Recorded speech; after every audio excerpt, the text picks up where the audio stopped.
Alam mo ba na ang kalimitang nangangamoy sa ating mga kanal ay hindi galing sa mga dumi ng hayop, kundi sa mga namumuong used oil na itinatapon lamang sa mga kanal? Ayon sa umiiral na batas, ang disposal ng mga hazardous waste tulad ng used oil ay kalimitang responsibilidad ng gumagamit nito. At dito sa Baguio City, walang private entity na pwedeng kumolekta ng mga naipong used oil. At kung meron man, ayon sa SEPMO, ay hindi bababa sa 8,000 ang kanilang singil. And that is why the government should step in.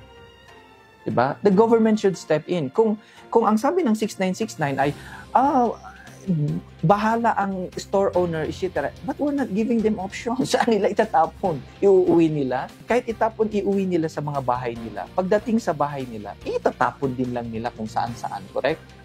Kaya naman upang makatulong sa pag-dispose ng used oil lalo na sa mga food sector, magsasagawa ng pilot testing ng used oil collection ng SEPMO sa Central Business District.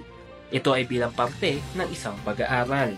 Layo nitong masukat kung gaano karaming used oil ang ma-generate upang maging basihan ng isang mekanismo sa pagkokolekta ng used oil.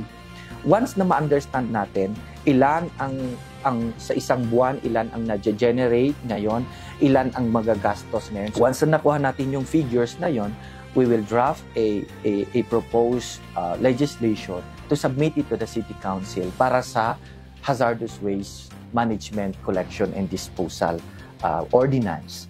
Dagdag pa ng SEPMO, importante ang pakikiisa ng business sector, lalo na ng mga establishmentong gumagamit ng langis sa naturang pilot testing. Dahil isa itong bagong proyekto, ang datos na makukuha sa pag-aaral ay makatutulong sa paglikha ng pulidong used oil collection sa syudad ng Baguio. Conan Gulapa para sa PIO, Baguio Balita.